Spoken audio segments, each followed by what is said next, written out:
Bambos. Is that so? Now, Yes, we are. now we're live. I like that little glimmer of sunlight that you have just tinkling on the top of your head. Look at this. It's Look at this. it's a Glimmer. little hint of the fact that we happen to be in different locations. We've had a lot of rain in Amsterdam, so you're happy that you're not here right now. No, I'm not. I like rain. You can't take. It's hard to find enough ice to do your ice baths in the morning. No. The shower is not cold enough. Today, Bambos and I, Love language. we're going to discuss love languages. There's 5 of them. Dr. Gary Chapman wrote a book about this, and I don't know when it was, 25 years ago or so. And I don't think Andy read the book. No, I didn't, but I did take the test, and I've got the results right here for both of us. I feel like it's a medical exam, and I'm going to be revealing the results, and we're going to do that where, Mr. Demetrio?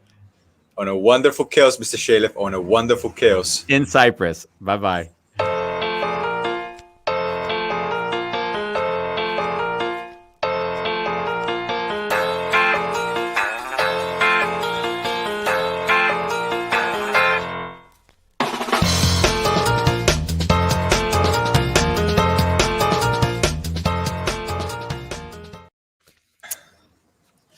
So, here we are, Mr. Shalev. If anyone out there would like to, please type in 5 love languages. Go to Dr. Gary Chapman's website. You can take the test. It'll take you about 5 minutes, and you'll get the results. They're sent to you, and you can look and compare to our results. And if you want to share them, please do. Yes, please do. Send them. I'm curious about your love language if you're there. Dear Bolalong, if you're watching, we want to know your love language. We're going to make I'm going to write down certain notes before as a prediction of what your love language is, and then we'll discuss that on air, how good we get it. So tell me, Bambos, before we get into the whole love language, given that you're in Cyprus, how long has it been since you saw your mom? March last year, the day I went for 10 days, I came back to Amsterdam, and then COVID, we had our first lockdown. Wow. How is it for your mom to be with you? Hey, 1 second. Mom, come here. I get her on the show finally. I love this. Forget it. We're canceling the show. It's all about me and Bambos' mom. Here we go. Come here, Mom. She's going to grunt every time we do this. I love how exhausted she is. Say hello to Andy. Hiya. I got to get her on the biggest screen. It's okay. I'll get her. Hey, Mom, can you hear me? I can hear you very well. I love that. Can you tell me how difficult is it to have Bambos as a child? No comment. No, he was fine. He was fine. Yeah, are you sure? We tried to do eye gazing today, and yeah, I've seen when Bambos does videos with you, it almost feels like he's torturing you. So I watch it. I feel exhausted when I see how hard it is for you. Stop being a dick. Oh dear. How are you anyway? I'm very, very well. And Good. How is it for you to see your son after a year away? Oh, wonderful. Yeah. Wonderful. Has he Yeah. Wonderful changed? chaos. Did you notice anything in him that changed since you saw him last time? Yeah. Well, he's losing weight. He's losing weight. Nice. Where is he losing weight? In all of his body or in Everywhere. Are you feeding him well? But he doesn't eat anything. Does he make juices? What does he eat for breakfast while he's there? What you eat for breakfast? Andy. It's a great talk, Bambos. Could you hear what I was asking her or not? Actually, no. Oh, okay. She's complaining that I'm not eating enough. I know she's complaining that. I'm trying to feed him my cuisine. Uh-huh. And what's his biggest complaint about your cooking? My biggest complaint. No, his complaint about your cooking. Everything. I'm trying to do my roast potatoes and chicken and gubepia and with my Greek. Yes. No, he doesn't eat anything. Those are all the salad. things. Bambos does not eat any of that. It must be, you know what you need to do is you need to buy a lot of vegetables and just let him eat them like he's a rabbit. That's what I'm going to do tomorrow. I love And it. we did that. You should come over.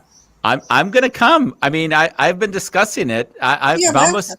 Bambos is gonna take me with your other son to go rock climbing. So we're gonna go All rock right. climbing together.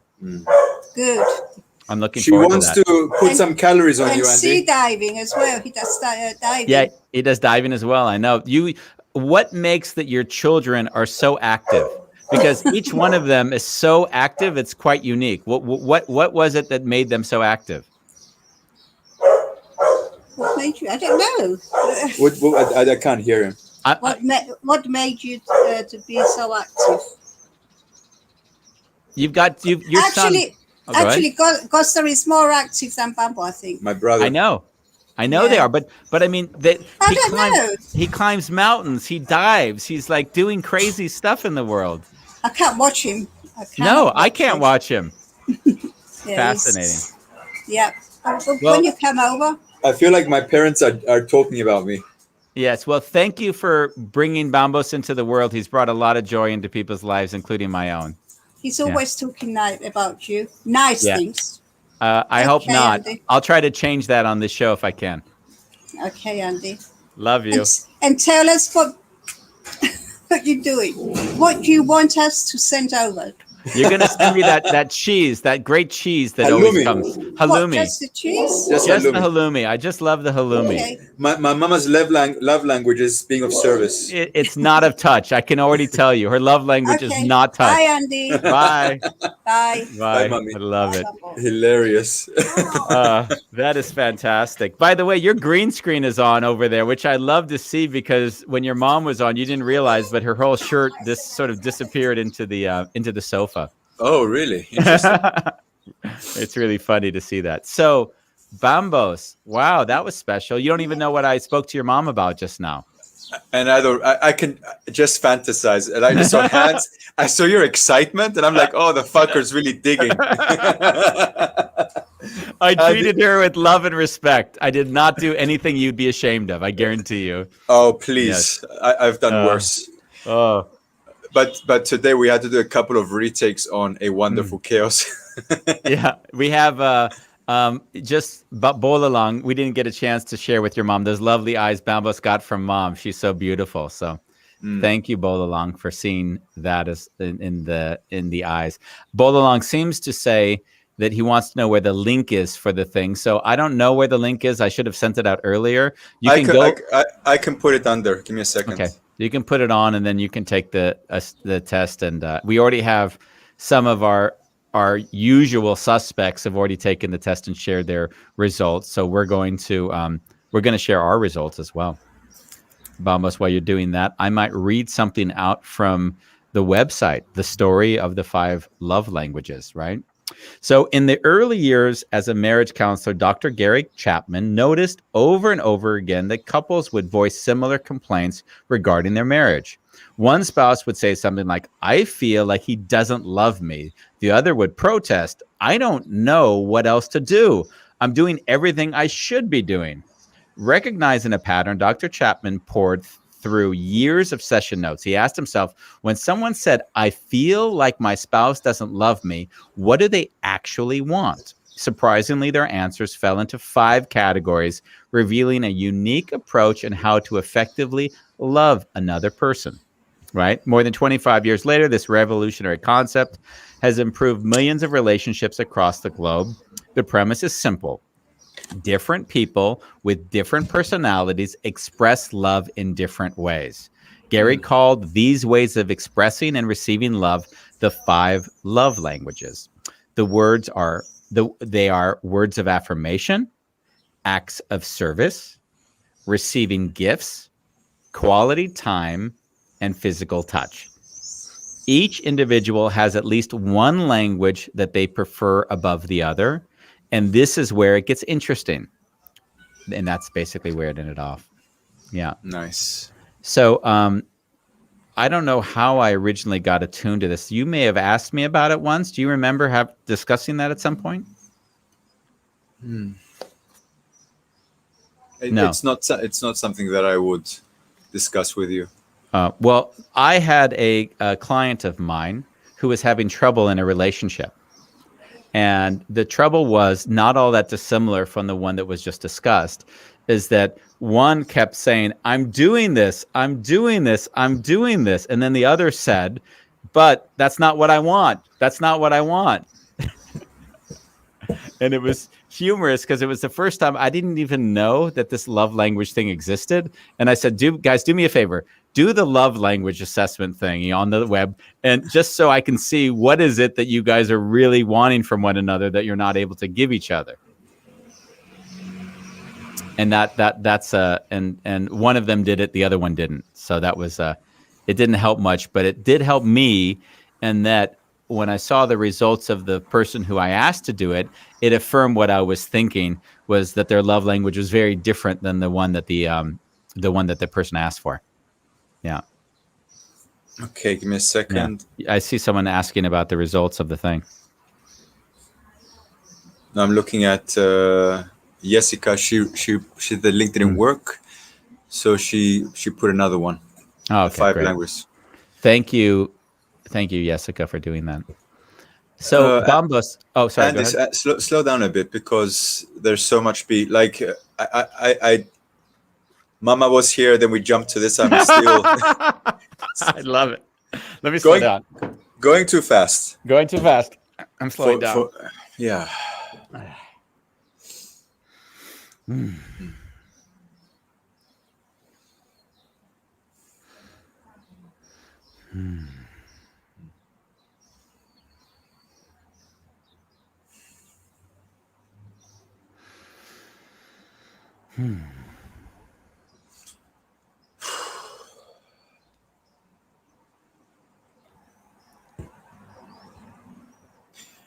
When I was answering the questions and to the test, yeah, I scored 0% on gifts, and it's not completely accurate. I saw there was a part of me that is not able to fully receive, and so I was noticing how quickly I was pushing the gifts away. But then there was something else.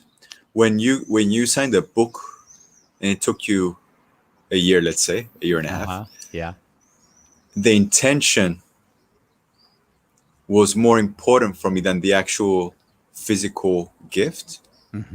But now I have that book physically in my hands, and when I look at it, I always feel the intention. So if someone just gives me a gift for the sake of giving me a gift because it's my birthday, but they didn't put any thought to it, then I appreciate it. But at the same time, it doesn't move me as much as if I feel that there's a grounded intention in the action. Yeah. You jumped to something very quickly I didn't even think we would discuss. Well, I didn't know we were going to discuss, but I was looking at, as you were talking, I realized how accurate are the questions, because there's also a context there. I felt it's scary how similar we experienced this test. Like what you just said was, so I also scored 0 on receiving gifts.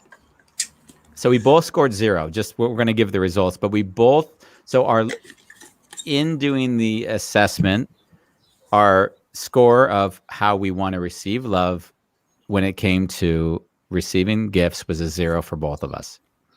A 0. And I had a similar reaction to you in that I felt this isn't honest. Although I answered the questions well as I felt I could, what I noticed was, wow, that one time when I turned 40 and my family gave me the iPod or the iPad, it was like the newest thing at that time. And I was so excited to get that iPad.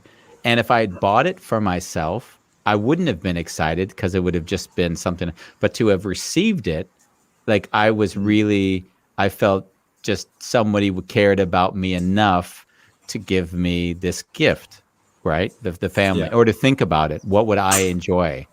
So it was fascinating that I saw that I got a 0, but I felt similarly to you, and that doesn't feel totally honest, because there are moments when I really appreciate receiving, but it isn't usually the gift. It's the intention and the time and the energy of saying, I want you to have something that is something you wouldn't necessarily buy yourself and something you'd appreciate. So we were both, and it confused me when I saw the results. Nice. And it also was humorous because this exact point came up for my 50th birthday when Ronnie said she wanted to get me the Tesla. And I had to be very firm with her and say to her, if a Tesla shows up anywhere in my environment, not only will I not be happy, I'll be angry. Because I was so worried that she would think of that iPad and say, oh, I'm going to get him something that he'd never get himself, but something that he would really appreciate. So that was... She did buy you a Tesla. And she did give me a Tesla, but it was one that was that big. But yeah, sorry. To go back to your point, I was fascinated because I asked myself, how accurate is this if I scored a 0 when actually I know there's a joy in receiving, but it's the intention which makes it beautiful, not the gift itself. Yeah. Oh, so I have another example. Okay. I know a friend is not financially great, and I was making breakfast for them, and they call and say, "Hey, what can I bring?" And just that, it's enough. It really feels. I said, "Bring yourself." Like, just this gesture is it touches me deeply. Yeah. I was sharing with our mutual friend. I won't name names, but we were walking together today, and I said to him, I'll often call people to invite them to join me on a walk or to meet when I'm in not because I think they're going to say yes, but only because I want to let them know that they'd always be welcomed. And it's interesting because with Ronnie and I, we are very different people. So Ronnie would almost always err usually and just not calling another person just because she wants to have our time. And I'll almost always err with, hey, let's just invite them. They're probably not going to come, but it'll mean a lot for them to know that they're being thought about and they're being appreciated and that they'd be welcomed. And 1 in 5 times it'll happen, and then it's really usually a beautiful thing. But it is interesting that how we process that differently, because I see that as an act of love as well. Yeah. Time, giving time. Yeah. Sharing time. There was another thing that I'd like to read, maybe not now, but that was a really nice examples that I took from the Wikipedia page that I found fascinating. But we can dig into that maybe after we look at our results and discuss that. How was that for you? Sure. Do you want to? Whose love language do we want to reveal first? I don't mind. We could do mine. Okay, so then let's just, out of the 5, everybody who's watched us for these year, if you want to take a stab at it, out of the 5 love languages, receiving gifts, acts of service, physical touch, words of affirmation, and quality time, what is Bambos Charles Demetriou's love language? And if you guess incorrectly, then you really have never watched a show. We're going to give you 10 seconds to fill that in, and then we're going to reveal the results of Bambos's, and then we're going to discuss that a little bit proceeding. Okay. 3 seconds. I'm timing. And anyone? Go. And we're revealing it right now. These are the results from Bambos. He has no sexually transmitted diseases. Oh yeah, great. We got that. So what we see here, Bambos, not surprising. Your majority is physical touch. Yeah. At a 37%. You've discussed that a lot. I mean, I have to tell you, a hug goes a long way. especially Yeah. if it's a heartfelt hug. Yeah. Yeah. And then what's interesting is that he always says there is a primary and then the secondary. And the secondary love language for you is quality time. Yeah. And it's kind of fascinating. I'd like to get into that in a minute. And then you're tied for the third love language because you've got on one side words of affirmation and acts of service. And then, as we said earlier, we both have a 0 for receiving gifts. So interesting. Yeah. So 37% physical touch. I guess that didn't surprise you when the results came up. No. Let me.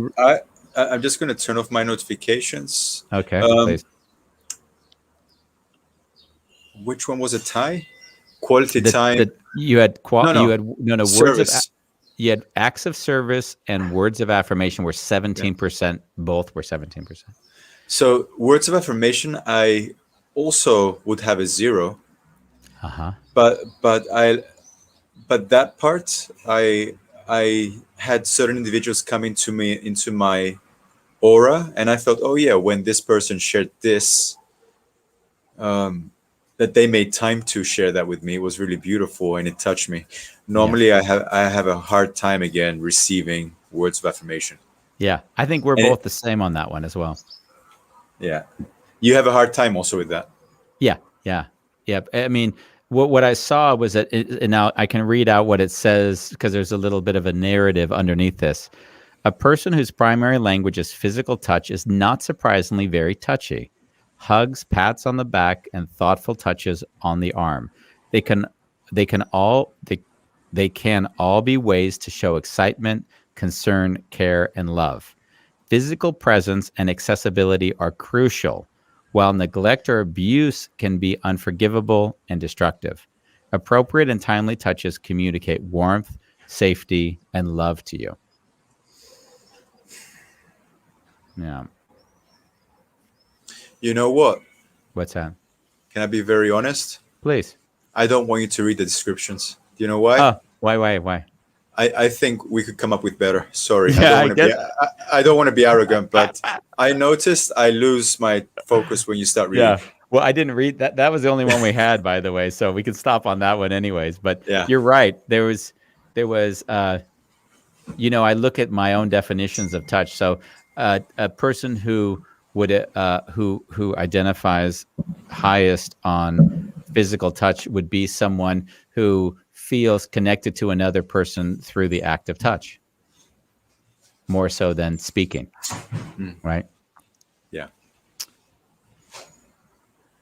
I would say if you have a high emotional intelligence, also touch is a really important aspect because, like in my own body, it helps me feel. Also, if I'm sad and someone hugs me, I can feel that it grounds me. Yeah. I noticed in my own life when I'm also, we'll get to me in a second, but I'm also very high on touch, right? And when you don't experience me that way, but actually it is, you're gonna laugh because but with Ronnie, right, who's closer to me, she'd be the one who said that would be my highest score. So so the way we interact could be possibly different than how you and I interact,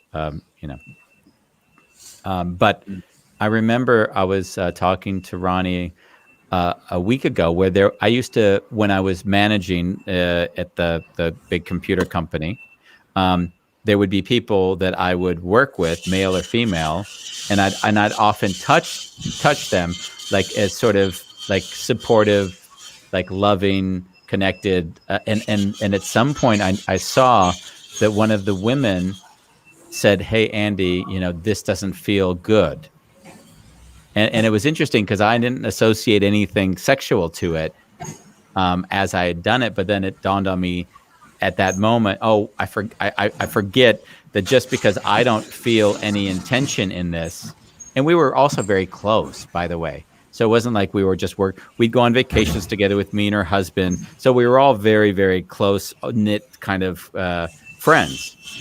So when I remember when she told me, Andy, do me a favor, I think I touched her on the shoulder and said, thank you. I really appreciate the work you did on this. She just said, Andy, do me a favor. Please don't do that again.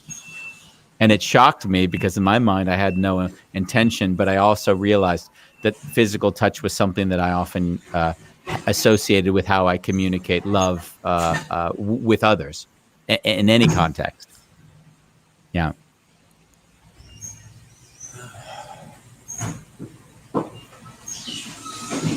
Yeah, definitely. I remember. I want to bring it back to you. By the way, just quickly, what's going on your side of the? It sounds like there's construction work going on in the house. I'm sitting outside, so there is a lot okay. going on. Oh, okay. Is it really bad? Well, it was fine till just a moment ago, and then it sounded really heavy, like stuff was really going on. So, yeah. It's not close by, but I can hear. I can't. Oh, okay, that's fine. I hear it. Yeah. Okay.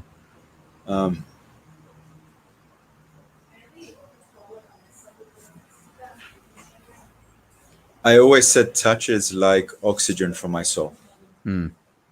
It's really like when I went out towards end of 2019, I would hug, I think 12 people a day if I remember right, and I did that for a couple of months. Yeah. It was really. It felt like my survival was at stake if I didn't do it. So it wasn't even a choice. And I remember I started to get more alive through getting those hugs. Yeah. I mean, we didn't have a full show on this because we discussed once. I said, why don't we do a show on touch when it originally was coming up for you? And you said you couldn't do it for an hour because it would be emotionally too draining for you. This was when COVID hit, right? Exactly. Yeah. I was doing the social distancing very strictly. I was dying, man. Jesus. Yeah. What did you learn about yourself by having this time where you could not do the thing that was most important to you? Give me a second, dog. Oh, no, please. I'll say the question again. So what did you learn about yourself by having such an incredible shift in your life from hugging 12 people every day to hugging no one for a year?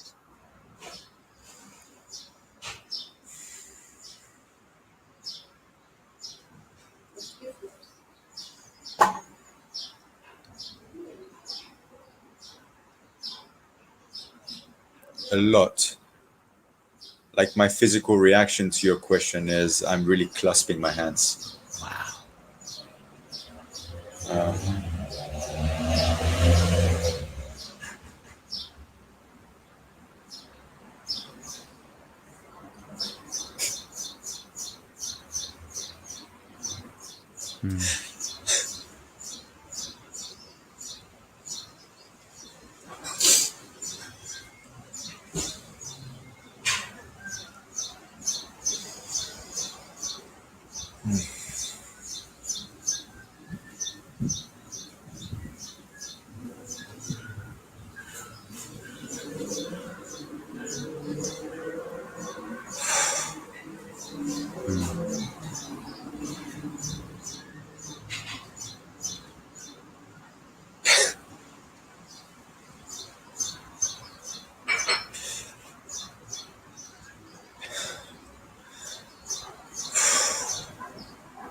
I learned how much I love you, Andy.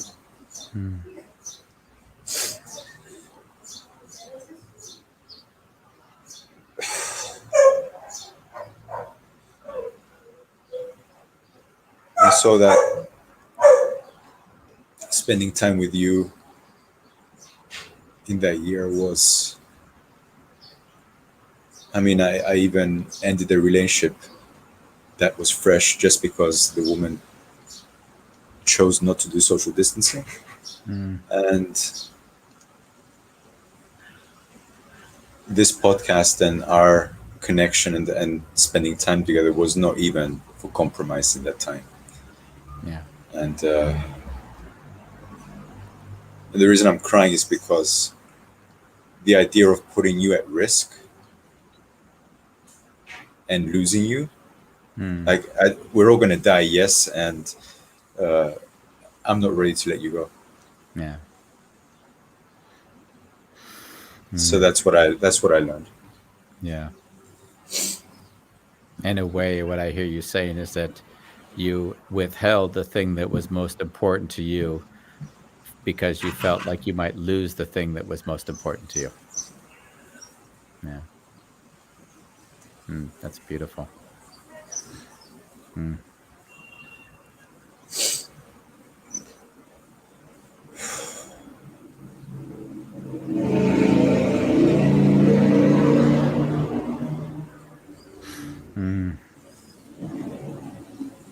I mean, when you and my mother were talking beginning of the show, it to me it really felt like two different families engaging. Yeah. And all So she I wants and all she wants to do is she wants to have somebody on the other side that whose love language is receiving gifts, you know? She and just wants give me the halloumi, give me the fish sauce, give me the this, you know. yeah, Yeah. yeah. So I need to make her happy. Figure out how to make her happy in feeding me. Yeah. This is an interesting question because obviously I've lost both of my parents, so I don't have the challenges that you would have. But how is it knowing that your mom's love language is far from touch?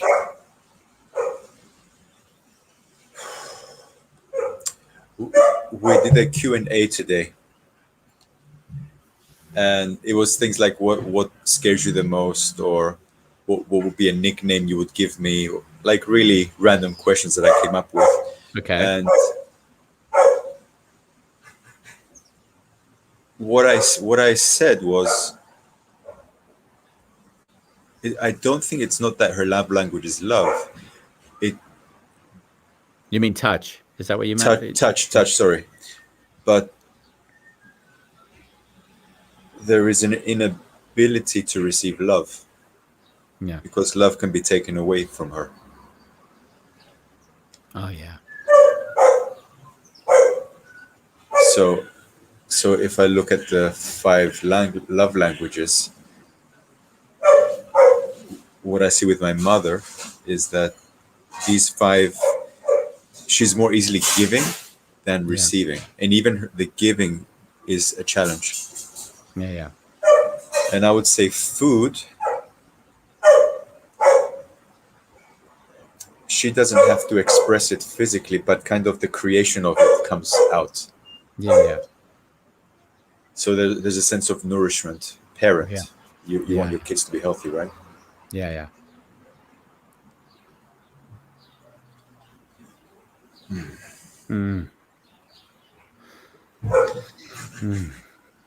So as I'm here in Cyprus with her, with my whole family,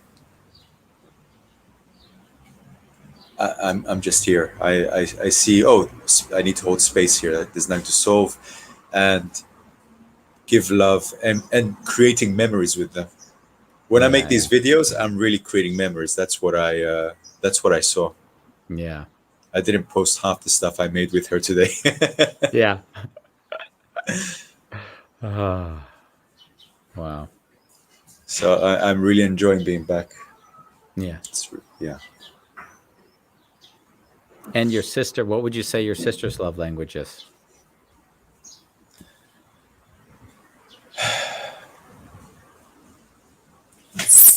What's your love language, love? Touch. Words of affirmation, like complimenta para paradigma. Quality time? Quality time. Receiving gifts? Receiving gifts. Respect. She says respect. Oh, good. Which one does that respect fall under?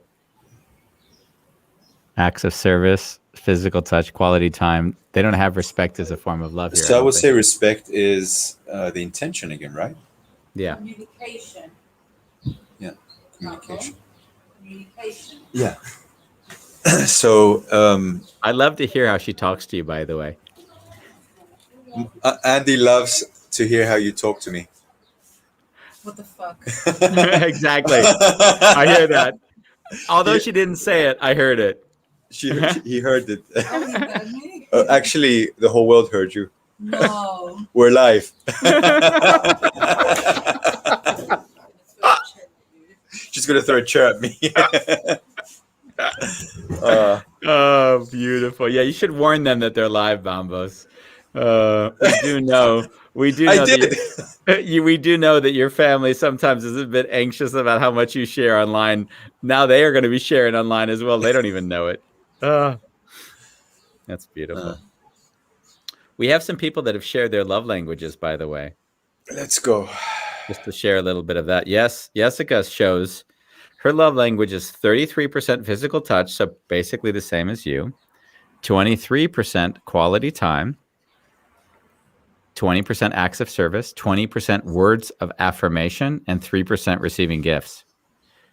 Yeah, nice. It's funny. I think for the most part, it appears a lot of people have receiving gifts as quite a low score, right?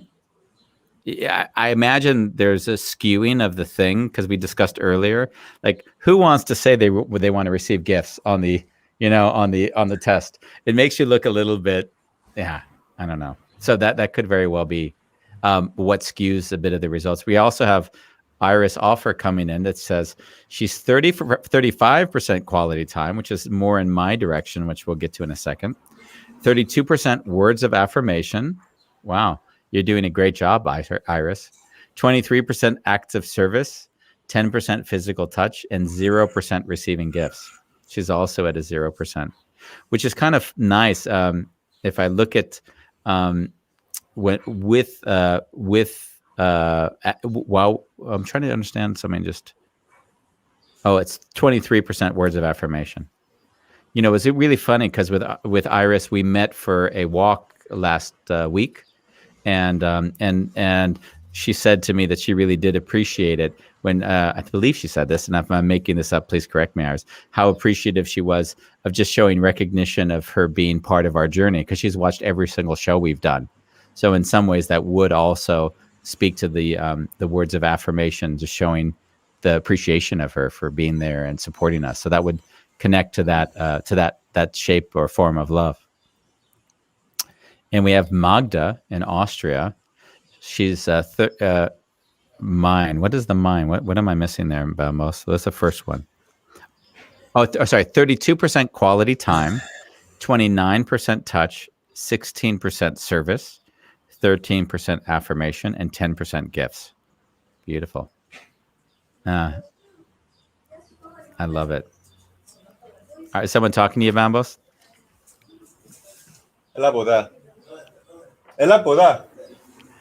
Who's there?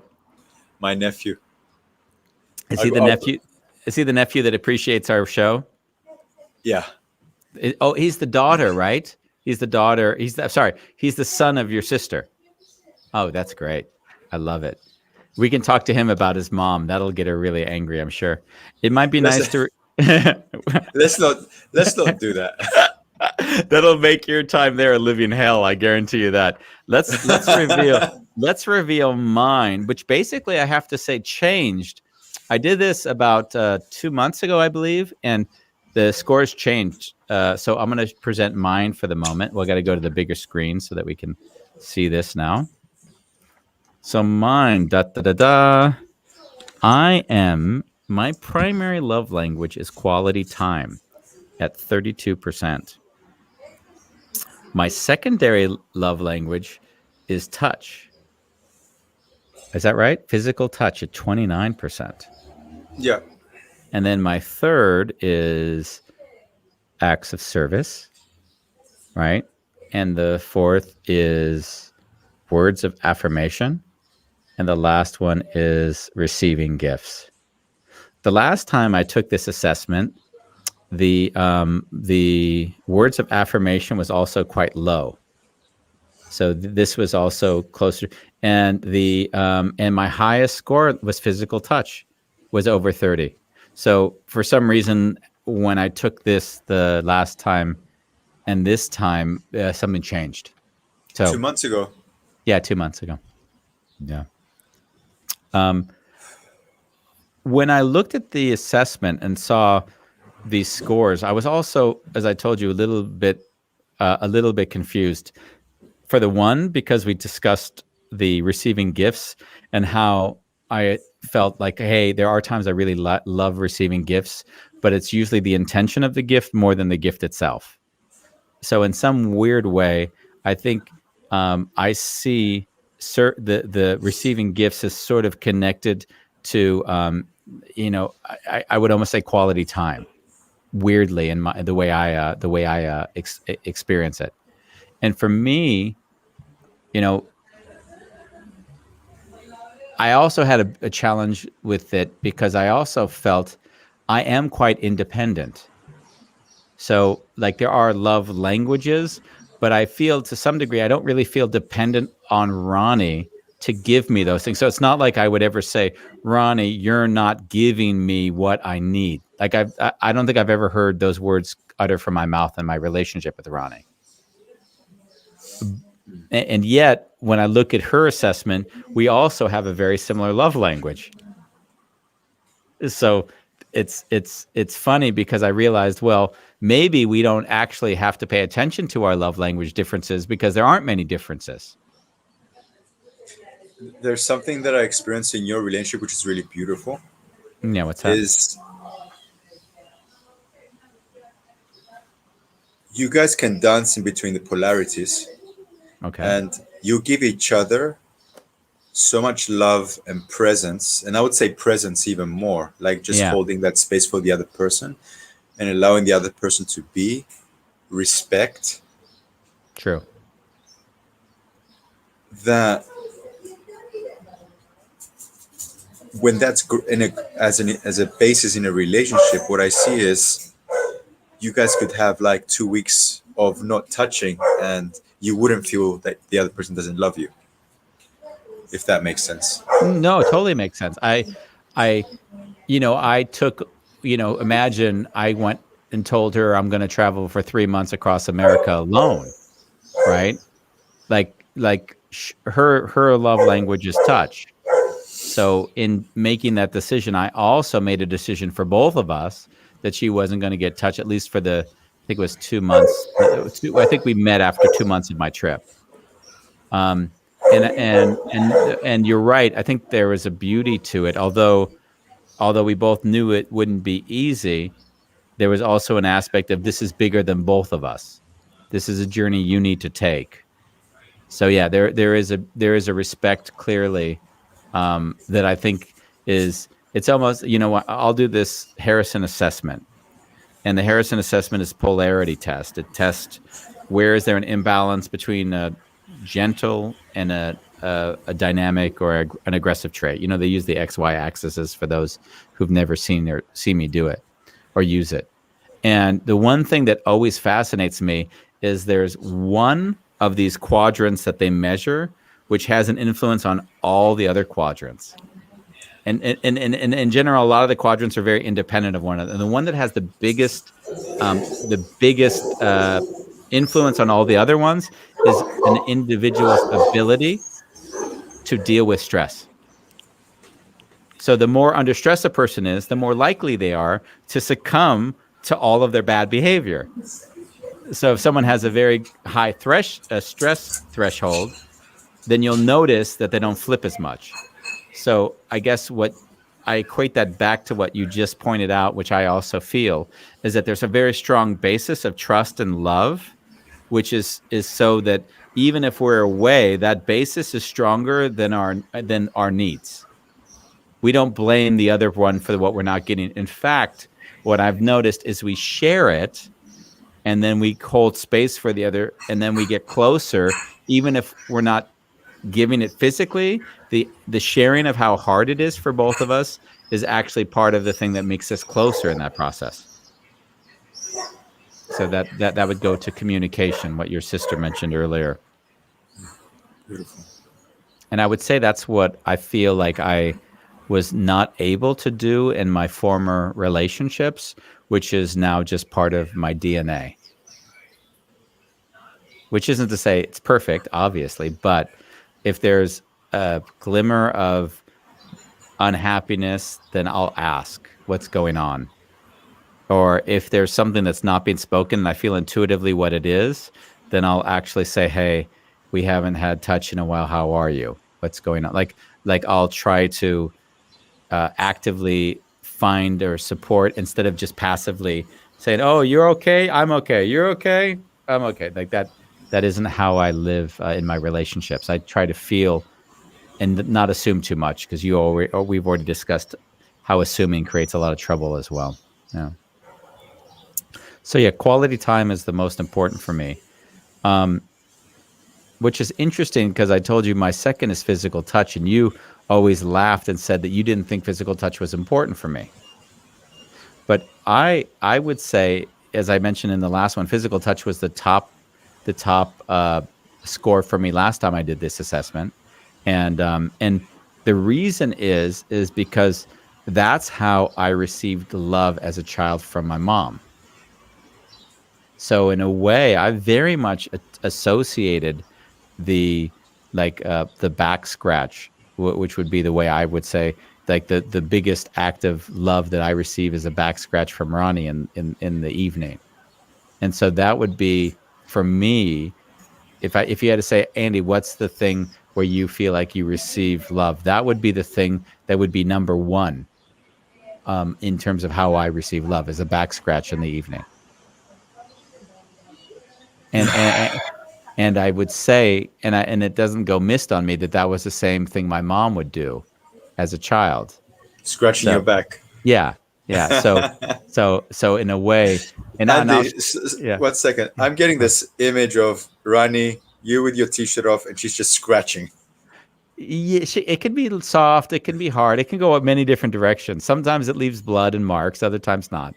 But the idea is that there's just attention and love, and that's the way I received it as a child. And so when Ronnie does that for me now, I really feel into that love, and it also connects me back to that to the loss of mom, and it doesn't get lost on me. We discuss it as well, and it's meaningful. It's not just a thing that goes unspoken. Yeah. I love that. Yeah. So yeah, that would be and there was. By the way, is there anything you wanted to ask around that? Because I was going to go on, but I didn't want to go on unless you had. No. This acts of service, right? Acts of service, I had it as a 23%, and you had it as your tie for 3 at 17%. And there is a degree, because acts of service is when someone does something in order to make your life a little bit easier without you asking. Mm-hmm. And there is some degree that I've seen that when someone cares about me to take me into account and do something that's just thoughtful to me, I certainly receive love through that as well. So my score here at 23% and you're at the 17, I would say it never gets lost on me when someone does something for me that isn't asked for. And so I think that was a relatively high score as well, at a 23%. Like if I'm sick and then Ronnie will bring me tea, or if I'm going to do this show and I've got a half an hour meeting and she knows I'm not going to be able to eat between, she'll anticipate that and make food for me to eat before my coaching session. So those are things I really value as well. And it's sort of easy to swallow this up into numbers and not really look at what are the moments where you appreciate another person for what they're doing for you. Nice. So that's why I wanted to create it as a situation. I always find this is abstracted. A number is so abstract, it has no association. I associate with exactly those moments in time when someone goes out of their way to think about you and what's your problem and try to help you, even if you don't know that's Coming up. coming up. Yeah. So when I give that explanation to you in that form, does it shift your feelings towards acts of service?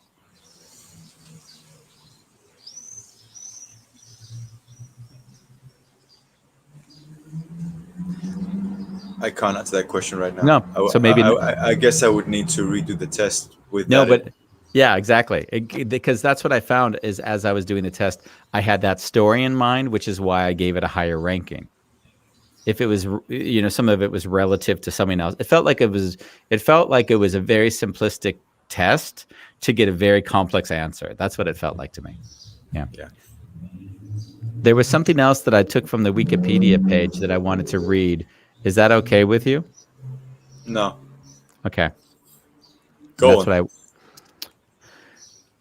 Chapman suggests that to discover another person's love language, one must observe the way they express love to others and analyze what they complain about most often and what they request from their significant other most often. He theorizes that people tend to normally give love in the way that they prefer to receive love, and better communications between couples can be accomplished when one can demonstrate caring to the other person in the love language the recipient understands. An example would be if a husband's love language is acts of service, he may be confused when he does the laundry for his wife and she doesn't perceive that as an act of love, viewing it as simply performing household duties, because the love language she comprehends is words of affirmation, verbal affirmation that he loves her. She may try to use what she values, words of affirmation, to express her love to him, which he would not value as much as she does.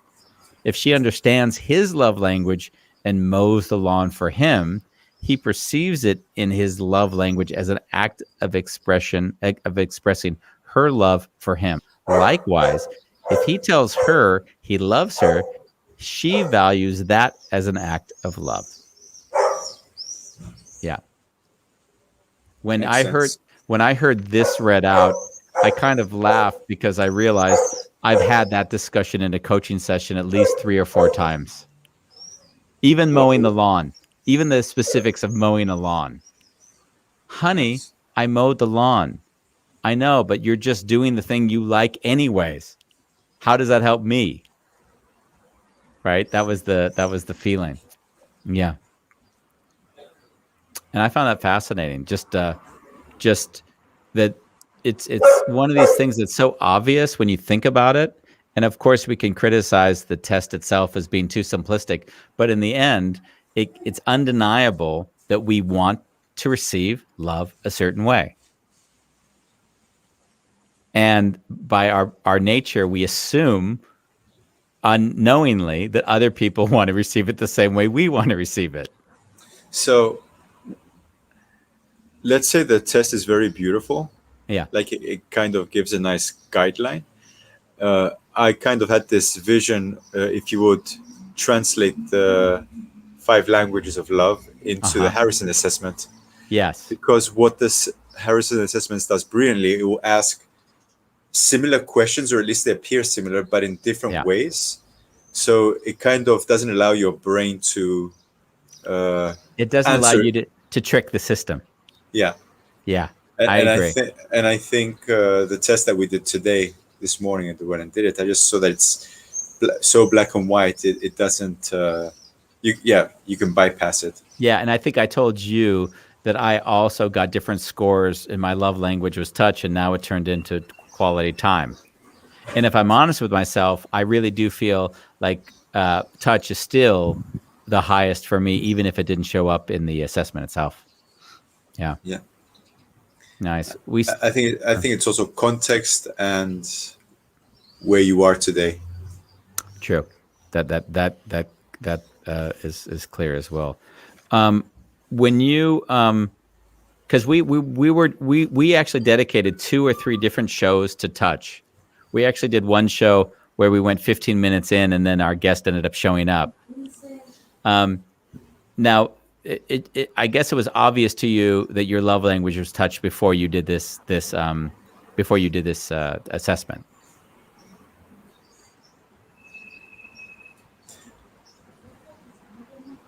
My brain would say yes, but my body would say it. I already knew during the test that it's very contextual. Yeah. Okay. Well, let's just take that as a moment that.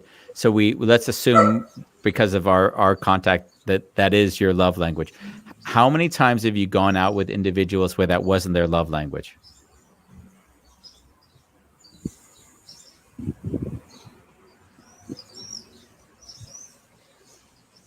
It's happened. I can't count how many times.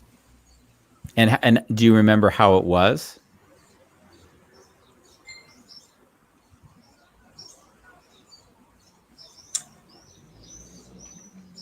Taking a back seat in myself and just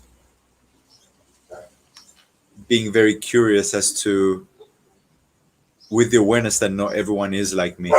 Yeah. But I wasn't taking to the love languages. I was just saying, yeah. So they don't feel that need. So what do they? How are they? What are they bringing to the table? I the physical touch was I see it was high for me my whole life. I didn't do the test, but I just know it of myself. And I was in a relationship for 5 years with someone where it wasn't high for them. And I saw how hard it was for me to navigate that relationship. How would you do it now? I mean, I think as when I was in my 30s, I would have the sexual urge, and I'd connect, and I'd want to be with this person, and it was an irrational want. It was driven by chemical. It was just, I want to be with that person. And then all the problems that I wasn't able to see were never seen because I just didn't want to see them. I just wanted to be with that person.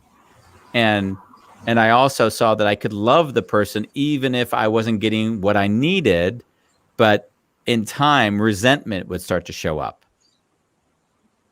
So in this case, it was 5 years with this person, and I noticed, I mean, it was pretty extreme. We couldn't hold hands in public. We just couldn't hold hands in public because public affection wasn't acceptable. No public affection, period. It was a rule. So if I were walking on the street, and just touch this person's hand, they'd pull away, like as if, that's just not. They were from a culture that really did not approve of public displays of affection, or at least where, not necessarily, but the culture that they live within that culture. Yeah. By the way, one might think I'm talking about a Muslim country or or some Asian country, but Vienna. I'm actually not talking about Vienna. I'm talking about Switzerland. Oh. Yeah. Switzerland had a rough one, but I guess my point was that in time, the fact that we could not connect and that I felt so unable to express what I wasn't receiving, and I wasn't able to give the others what they needed either, it ended up becoming more, I said I ended up living with my sister, because basically at some point it was like, if I couldn't get what I needed from this, and I still love this person, they weren't a bad person by no stretch of the imagination, is that slowly we grew apart, and we were just together because we were together. There was no reason why we should have been together. It was out of convenience. But what I found interesting was that first, I mean, if I look at her love language, I imagine it would be more in the direction of acts of service and quality time, right? Where mine would have been more physical touch and quality time. That would be my guess. Yeah. So I just found it interesting as I looked at this. I think I could look back at my life and see when I wasn't aligned with another person I was with, where we didn't connect. around love, and I could imagine that this would point out where the challenges were. Yeah. Nice. And I'm wondering, do you have that in your own? Can you look back and see the same in your own life, or is it too big a question? No, in the last relationship I had, I didn't feel seen for the things I was bringing into the relationship, and I would blame her. I would say that she's spoiled. Yeah. So there were a lot of judgments coming from my side, and it was through our interaction that you helped me to see that I was not loving her. Yeah, but I guess and by judging her, I wasn't actually allowing myself to see her. Yeah. So that was a real big. And when I saw her, I realized, oh, we actually are not meant to be together. That was a thing. Because isn't it sad? Trying to make it work. Why isn't it working? Can't you see? And then all of a sudden, when I finally saw, I was like, wow, we really don't vibe. We want different things. Yeah, we want different things. Yeah, I think that's the hardest place for people to get to, because it's almost an investment. There's a term, and I can't remember the term or the word for it now, but when you keep putting more money in because you've already invested a lot of money, so you're just losing more and more money. But if you were asked today, would you put money in this today? You'd say no, right? If you said, would you invest in this company? No, I wouldn't. But why do you keep investing? Because I already lost, however much money. So in a weird way, I see relationships very similar. As we keep putting money in, because we already invested so much money. But you're like, is this the ideal relationship? No, it isn't the ideal relationship. So why are you still in it? Because I invested all that money, and I got to get my money out of it, right? And Bolalong comes in late into the game. We had to extend the show just to make sure we got his results in. His physical touch is 37, so he matches your physical touch score. Receiving gifts is a 0. He actually is the same as both of us. Acts of service is a 10%, and words of affirmation 20%. Quality time 33%. Interesting. So I would say, and Bolalong and you are actually your primary and secondary are the same, I believe. Yep, your primary and secondary are the same. That's why you like them, Bolalong. That's why you like them. Bolalong, we always want to hear some new and interesting fact about you. I think we could write a book about your life only from the small tidbits of information you give us on a daily basis. What Andy's actually saying, just to translate, is Andy wants to write a next book about you, Bolalong. Yes. The man I never met, but I know really well. Oh, well, Bambos, I love you. Even if this is not something that you can receive because you don't like words of affirmation, I still love you. I didn't say that. Is my screen frozen to you? Yeah, it's frozen, but I hear you perfectly. Okay, good. That's the one thing we say this in jest, but there is really a point to be made. I think the hardest thing I've found about any assessment is that once we think we know someone by the assessment, then we're not in connection with them at all. Like, that's the danger of assessments. That is such a key thing for me. Yeah. Like I'll meet people sometimes, and there's such a beautiful connection. All of a sudden, what's your date of birth? What's this? And it's like they're trying to understand if we're compatible, and I see that's fine. But in my body, I always feel triggered because in a way, it's like I feel that they're moving away from me, and they're going into a kind of construct. A narrative about you. Yeah. Yeah. Yeah. And we have Mariam, who said, I love you too, Bambos. And what I hate is that she has to follow up with saying, oh, sorry. And I love you too, Andy. Why am I second, Mariam? Why do I come second, as if I was an afterthought?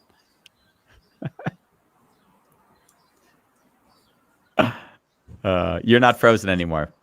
Okay, I'm reading the comments. Are you reading the comments? Sweet. Nice. Mariam sent something else, but it looks like a long comment that we probably will have a hard time discussing by the time we finish the show. So I leave you again, Bambos. Thank you for being part of my life and sharing the 5 love languages with me. I know that you would like more touch, and I'll work on that because the love language says you need that. Would you like me to wear more sexy shirts? No, in fact, I would say zip it up a little bit more and you might receive more touch. It's hard for me to touch you with a hairy chest. I can't promise that's going to happen, but good.